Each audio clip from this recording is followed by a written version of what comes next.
കോട്ടയത്തെ നഴ്സിംഗ് കോളേജിലെ റാഗിംഗ് നടപടിയെടുക്കാൻ നഴ്സിംഗ് കൗൺസിൽ യോഗത്തിൽ തീരുമാനമായിരിക്കുന്നു. 5 വിദ്യാർത്ഥികളുടെ തുടർപഠനം തടയാൻ തീരുമാനം കോളേജ് അധികൃതരെയും സർക്കാരിനെയും അറിയിക്കും. വിവരങ്ങളുമായി അമൽ തേനംപറമ്പിൽ നമ്മോടൊപ്പമുണ്ട്. അമൽ, നേരത്തെ തന്നെ ഉയർന്നു വന്ന കാര്യമാണ്. ഇന്നലെ ആരോഗ്യമന്ത്രി വീണ ജോർജ് അത് പറഞ്ഞിരുന്നു. ഒരു സസ്പെൻഷൻ കൊണ്ട് മാത്രം തീരുന്ന ക്രൂരതയല്ല ഇവർ ചെയ്തത്, കർശനമായ നടപടി ഉണ്ടാകുമെന്ന് പറഞ്ഞിരുന്നു. ആ കാര്യത്തിൽ നമുക്കൊരു തീരുമാനം അറിയണം. അതോടൊപ്പം തന്നെ കോട്ടയത്ത് ഇപ്പോൾ എങ്ങനെയാണ് പ്രതിഷേധം കനക്കുന്നതെന്ന് അറിയണം. അമൽ തേനംപറമ്പിലും ഷിനോജും ചേരുന്നുണ്ട്. ആദ്യം അമലിലേക്ക്, സർക്കാരിന്റെ തീരുമാനം എന്താണ് അമൽ? അമൽ, ഇപ്പോൾ നഴ്സിംഗ് കൗൺസിലിൻ്റെ യോഗം പുരോഗമിക്കുകയാണ്. യോഗം പൂർത്തിയായിട്ടില്ല. അല്പസമയങ്ങൾക്കകം തന്നെ നഴ്സിംഗ് കൗൺസിലിൻ്റെ പ്രതിനിധികൾ പുറത്തേക്ക് ഇറങ്ങി വന്ന് അവർ തീരുമാനം എന്താണ് എന്ന് പ്രഖ്യാപിക്കും എന്നാണ് നമ്മൾ കരുതുന്നത്. നിലവിൽ എന്തായാലും നഴ്സിംഗ് കൗൺസിൽ യോഗത്തിൽ നിന്ന് ലഭിക്കുന്ന വിവരം, നമുക്ക് സ്ഥിരീകരിക്കാനാവുന്ന വിവരം, ഈ 5 വിദ്യാർത്ഥികൾക്കെതിരെയും ശക്തമായ നടപടി ഉണ്ടായിരിക്കുന്നു. ഇനി ഏതെങ്കിലും ഒരു നഴ്സിംഗ് കോളേജിൽ അവർ പഠിക്കേണ്ടതില്ല, നഴ്സിംഗ് പഠിച്ച് അവർ നഴ്സുമാരായി നടക്കേണ്ടതില്ല എന്നൊരു തീരുമാനത്തിലേക്ക് ഈ നഴ്സിംഗ് കൗൺസിൽ എത്തിയിരിക്കുകയാണ്. അവരെ കോളേജിൽ നിന്നും ഡീബാർ ചെയ്യും. ഒരു സസ്പെൻഷൻ കൊണ്ട് മാത്രം ഈ തീരുമാനം അല്ലെങ്കിൽ ഇവർക്കെതിരെയുള്ള നടപടി അവസാനിക്കില്ല എന്ന് നേരത്തെ ആരോഗ്യമന്ത്രി വ്യക്തമാക്കുകയും ചെയ്തിരുന്നതാണ്. അതിന് പിന്നാലെയാണ് ഇപ്പോൾ നഴ്സിംഗ് കൗൺസിലിൻ്റെ ഭാഗത്തുനിന്നും തീരുമാനമുണ്ടായിരിക്കുന്നത്. നഴ്സിംഗ് കൗൺസിൽ എന്ന് പറയുന്നത് നഴ്സിംഗ് കോളേജുകളെ സംബന്ധിച്ചും നഴ്സിംഗ് വിദ്യാർത്ഥികളെ സംബന്ധിച്ചും അവർക്ക് മേൽ കൃത്യമായ അധികാരമുള്ള ഒരു ബോഡിയാണ്. അതിനാൽ തന്നെ ഇവരുടെ തീരുമാനം തള്ളിക്കളയാൻ സർക്കാരിനോ അല്ലെങ്കിൽ ഈ കോളേജിനോ ആവില്ല. ഇവരുടെ തീരുമാനം, നഴ്സിംഗ് കൗൺസിലിൻ്റെ തീരുമാനം കോളേജിനെയും അതോടൊപ്പം തന്നെ സർക്കാരിനെയും അറിയിക്കും, ആരോഗ്യവകുപ്പിനെയും അറിയിക്കും. ആ തീരുമാനത്തിന് അവിടെ നിന്നൊരു അംഗീകാരം മാത്രമാണ് ഇനി ആവശ്യമായി വേണ്ടി വരിക.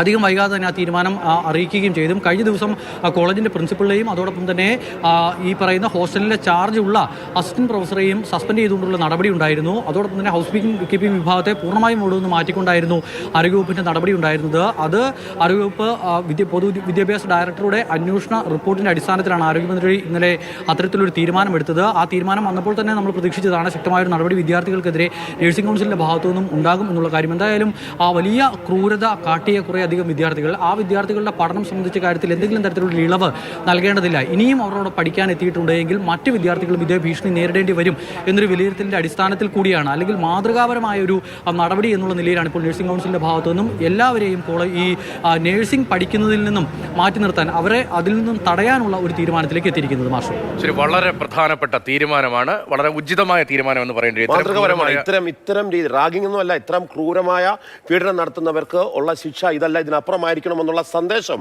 കൊടുക്കേണ്ടതുണ്ട്. അതിനനുസരിച്ച് പഠനം, അത് നഴ്സിംഗ് എന്ന കോഴ്സിൽ തുടർപഠനം വേണ്ടതില്ല എന്ന തീരുമാനത്തിലേക്ക് എത്തുകയാണ്. മാത്രമല്ല നിയമ നടപടികൾ സ്വാഭാവികമായി അവർക്കെതിരെ വരികയും ചെയ്യുന്നു. ഷിനോജ് കൂടിയുണ്ട് കോട്ടയത്ത്. ഷിനോജ്, നമുക്കറിയാം മേലപ്പാറ സ്വദേശിയുടെ പരാതിയുടെ അടിസ്ഥാനത്തിലായിരുന്നു പോലീസ് ഈ കേസിൽ നടപടികളുമായി മുന്നോട്ട് പോയിട്ടുള്ളത്. അതോടൊപ്പം തന്നെ മറ്റ് 5 വിദ്യാർത്ഥികളുണ്ട് ഇരകളായവർ. ഈ കടുത്ത റാഗിങ്ങിന് ഇരകളായ മറ്റ് 5 പേരെ സാക്ഷികളാക്കി നിർത്തിക്കൊണ്ട് കേസുമായി മുന്നോട്ട് പോകാൻ വേണ്ടിയാണ് പോലീസ് ഇപ്പോൾ തീരുമാനിച്ചിട്ടുള്ളത്. അത് സംബന്ധിച്ചുള്ള വിശദമായ വിവരങ്ങൾ എന്തെല്ലാമാണ് നമുക്ക് മുന്നോട്ട് കൊടുക്കാനുള്ളത്?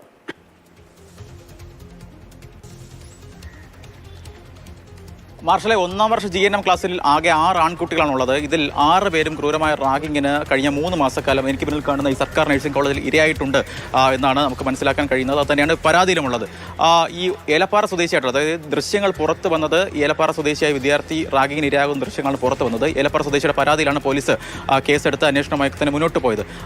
ഈ റാഗിങ് നടക്കുന്ന സമയത്ത് ഇതേ മുറിയിൽ മറ്റ് 5 വിദ്യാർത്ഥികൾ കൂടി ഉണ്ടായിരുന്നു. അതുകൊണ്ട് തന്നെ ഈ 5 വിദ്യാർത്ഥികളെയും ഈ കേസിൽ സാക്ഷികളാക്കാനാണ് നിലവിൽ പോലീസ് തീരുമാനിച്ചിരിക്കുന്നത്. അതുകൊണ്ട് തന്നെ കഴിഞ്ഞ ദിവസങ്ങളിൽ ഈ 5 വിദ്യാർത്ഥികളുടെയും മൊഴി പോലീസ് രേഖപ്പെടുത്തിയിട്ടുണ്ടായിരുന്നു. ഈ മൊഴി ഈ കേസിനൊപ്പം ചേർക്കും. സ്വാഭാവികമായും കേസിന്റെ ബലം കുറച്ചുകൂടി കൂടുകയാണ് എന്ന് വേണമെങ്കിൽ പറയാം. അതിനൊപ്പം തന്നെ മറ്റൊരു പ്രധാനപ്പെട്ട കാര്യം എന്ന് പറയുന്നത്, ഈ പ്രതികളെ 5 പ്രതികളെ കസ്റ്റഡിയിൽ വാങ്ങാൻ പോലീസ് ഇന്നലെ തന്നെ കസ്റ്റഡി അപേക്ഷയൊക്കെ നൽകിയിട്ടുണ്ടായിരുന്നു. അവരെ മറ്റന്നാളോടുകൂടി കസ്റ്റഡിയിൽ കിട്ടുമെന്നാണ് നമുക്ക് പ്രതീക്ഷിക്കുന്നത്. അങ്ങനെ വന്നാൽ കൂടുതൽ ആളുകൾ ഇതുമായി ബന്ധപ്പെട്ട് പ്രതികളായിട്ടുണ്ടോ എന്നൊക്കെ അന്വേഷണത്തിൽ മനസ്സിലാവും. പ്രത്യേകിച്ച് നിലവിൽ 5 പേരാണ് പോലീസിന്റെ ഈ നിലവിൽ പ്രതികളായിട്ടുള്ളത്. പക്ഷേ കൂടുതൽ ആളുകൾ ഉണ്ട് എന്ന നിഗമനത്തിലേക്ക് പോലീസ് എത്തുന്നു എന്നാണ് നമുക്ക് മനസ്സിലാക്കാൻ കഴിയുന്നത്. പ്രത്യേകിച്ച് ഇവരുടെ സീനിയറായിട്ട് പഠിച്ച ആളുകൾ, അവരെയൊക്കെ തന്നെ പോലീസ് ഇപ്പോൾ സംശയിക്കുന്നുണ്ട്. പ്രത്യേകിച്ച് ഈ കോളേജ് ക്യാമ്പസിൽ ഇത്തരത്തിൽ മദ്യപാനമൊക്കെ പതിവായിരുന്നു എന്നൊക്കെ പറയുമ്പോൾ അത്തരത്തിൽ എങ്ങനെയാണ് ഈ ലഹരി ഉൽപ്പന്നങ്ങളൊക്കെ തന്നെ ഈ ക്യാമ്പസിലേക്ക് എത്തിയത്, ഹോസ്റ്റലിനുള്ളിൽ എങ്ങനെയാണ് മദ്യപാനം ശീലമാക്കിയത്, സ്ഥിരമായി നടന്നു വന്നത് തുടങ്ങിയ കാര്യങ്ങളൊക്കെ തന്നെ വ്യക്തത വരേണ്ടതുണ്ട്. അതുകൊണ്ട് തന്നെ ഈ പ്രതികളെ കസ്റ്റഡി കിട്ടുക എന്നത് ഏറ്റവും പ്രധാനപ്പെട്ട കാര്യമാണ്. അങ്ങനെ 2 ദിവസത്തെ കസ്റ്റഡിയിലാണ് ചോദിച്ചിരിക്കുന്നത്. എന്തായാലും